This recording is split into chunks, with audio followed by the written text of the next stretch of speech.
Elon, welcome to Israel. Thank You've been here before.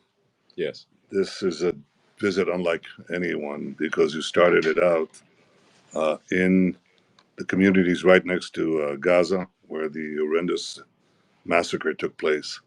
Uh, we went there together, Yeah.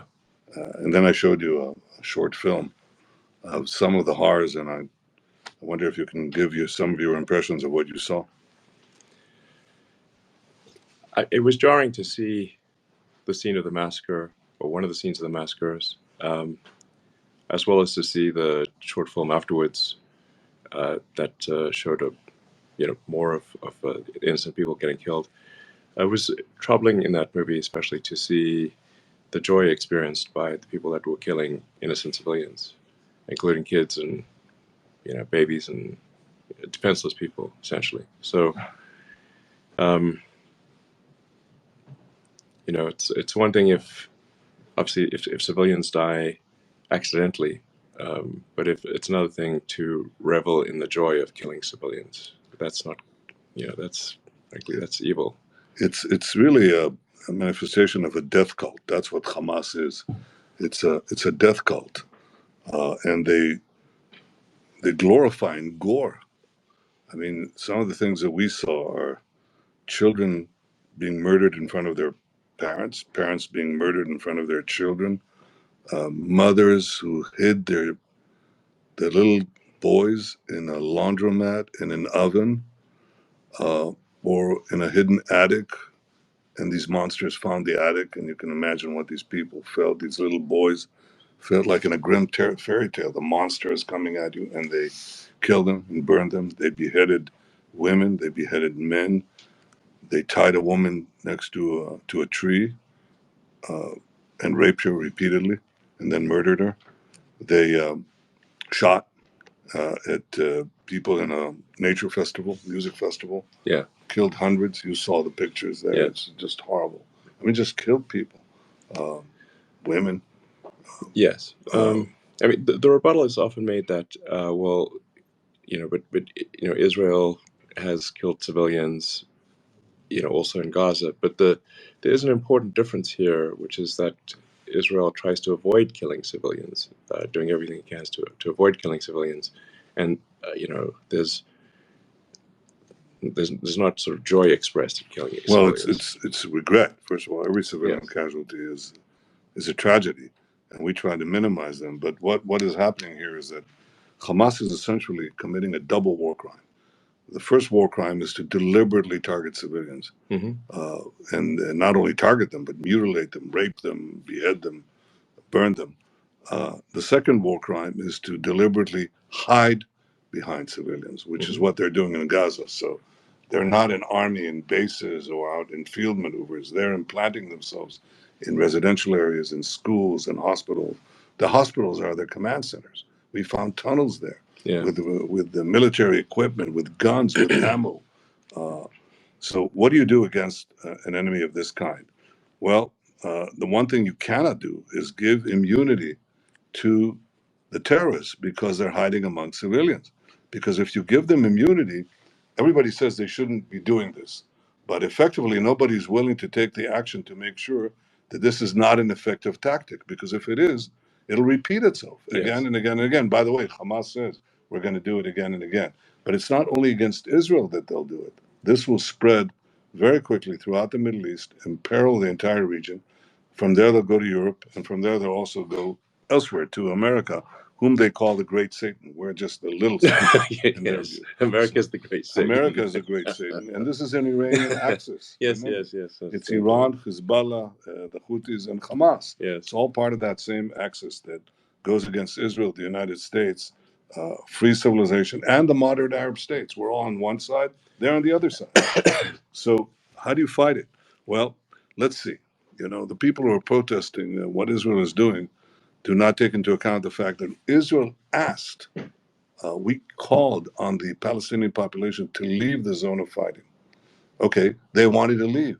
Guess who stopped them at gunpoint? Hamas.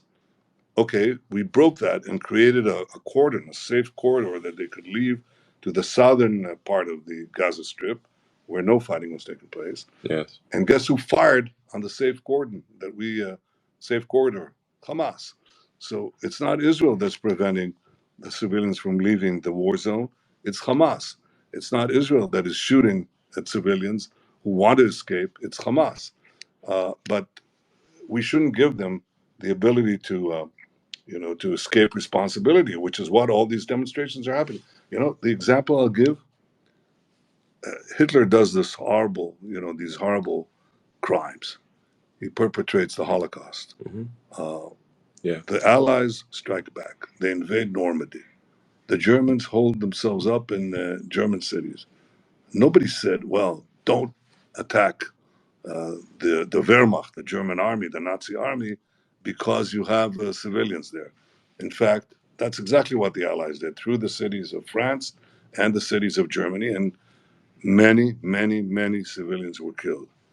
I don't know what history would be like if you had, the kind of mass communications that we have today, and protests would have been launched against the Allies on behalf of the Nazis, because as the German chancellor who visited Israel and saw these horrors, he said, Hamas are the new Nazis. Hamas are the new Nazis, and people are demonstrating either out of ignorance or out of malevolence. They're protesting for the wrong side. I mean, it was troubling to see massive protests in almost every major city in favor of Hamas, they'll generally characterize it as sort of a Free Palestine movement. And I think, one can generally agree that we want a good future for Palestinians. And we want to, the challenge is really, how do you, get rid of the ones who are hell-bent on murdering Jewish people, while, minimizing civilian casualties, and then ultimately stopping the sort of propaganda that is convincing people to engage in, murder. So that at the end of the day, that's really essential, is to figure out, okay, how are they being trained to have to believe that murdering and having joy at the death of civilians is a good thing, and to stop that training. Well, I think you hit the nail on the head, because we have first a mission to destroy Hamas. Nothing's going to stop that, because if you want peace, destroy Hamas. If you want security, destroy Hamas. If you want a better life for the Palestinians in Gaza who've been hijacked by Hamas, destroy Hamas. All of that is a precursor to the question that you asked. You first have to get rid of the poisonous regime, as you did in Germany, as you did in Japan in World War II. These were two. There's no choice. There's no choice. So that's a prerequisite. Yes. There's no choice. But then look at what happened. I mean, what you had in Germany was denazification, and what you had in Japan under Douglas MacArthur was a cultural reformation. Mm-hmm. And Japan that you visit today is so different from Japan of the 1930s. Yeah. Germany that you visit today is so different from Germany of the 1930s. Well, is that possible in the Arab world? And I categorically say, of course it is, because we've seen it already in two places. We've seen it in the Gulf states, and we see that when you visit Dubai, or when you visit Abu Dhabi, or when you visit Bahrain, you see something entirely different. Sure. There was, in fact, a cultural change there. And let me say that same thing is, in my opinion, happening to a considerable extent in Saudi Arabia.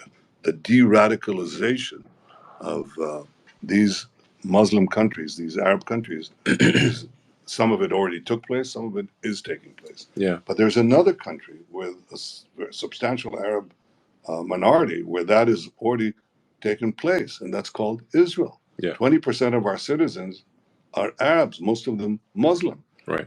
They serve on, in high places in the academy, in the Supreme Court, in the Knesset, and so on. And I'm not saying that there isn't some radicalism there, but mostly there isn't. Right. And in fact, they're integrated into the society.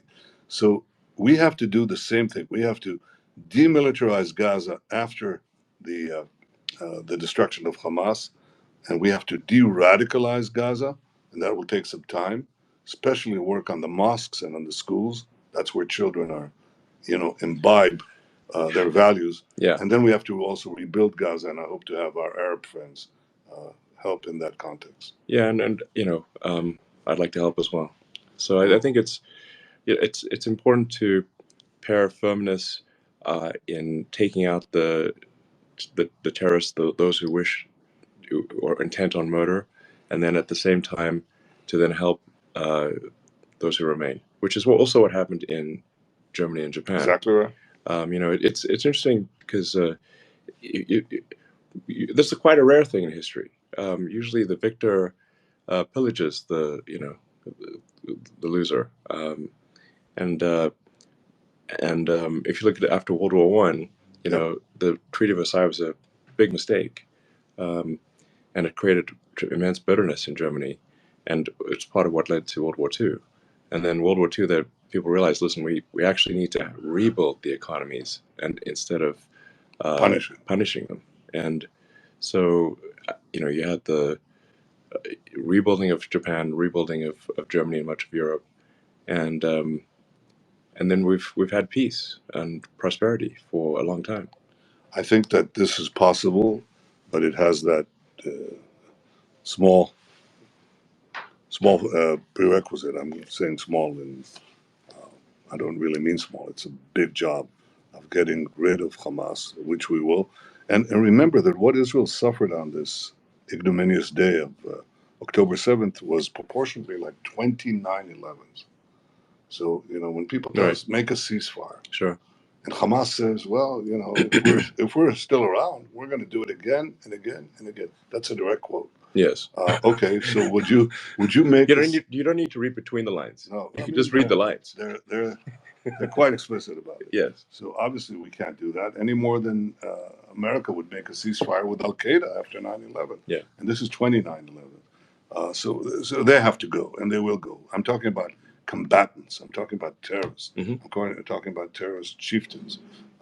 But then I think we can build a different future with the Palestinians. And the thing that I have to also really respond to is these demonstrations against Israel, which is the only force that is taking measures to prevent civilian casualties. We're trying to do everything that we can, including entering into Gaza, humanitarian help. But we have mass demonstrations. Where were these demonstrations when over 1 million Arabs and Muslims were killed in Syria, in Yemen, many of them starving to death, those who didn't die in explosions and in battle? Where were the demonstrations in London, in Paris, in San Francisco, in Washington? Where are they? No, and the answer is they don't care about the Palestinians. Right. They hate Israel, and they hate Israel because they hate America, and they say so. They say from the river, free Palestine from the river to the sea. Right. You know what the river to the sea means? Yes. The river is not a river; it's a creek. It's called the Jordan River. Okay? The sea is the Mediterranean. Yes. In between is Israel. Right. All of 50 miles wide. When they say free Palestine from the river to the sea, they say destroy Israel. Yeah. So they're demonstrating for the destruction of Israel on behalf of people who committed the worst savagery perpetrated on the Jewish people since the Holocaust. That is a moral collapse.